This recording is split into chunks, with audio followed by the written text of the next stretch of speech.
Matagumpay ang sinagawang operasyon ng mga tauhan ng Malolos City Police Station matapos makasamsam ng loose firearm sa bisa ng search warrant sa Barangay Niyugan, lungsod ng Malolos, Bulacan.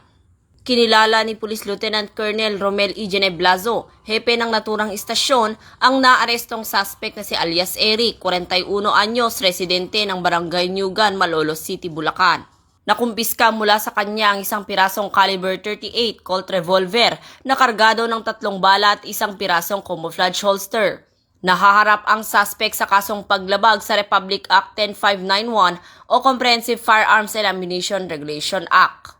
Ang matagumpay na operasyon na ito ay patunay ng patuloy na pagpapatibay ng Bulacan PNP sa pamumuno ni Police Colonel Angel L. Garciliano, Provincial Director ng Bulacan Police Provincial Office, sa kanilang kampanya laban sa mga ilegal na armas upang matiyak at mapanatili ang kapayapaan at seguridad ng bawat mamamayan.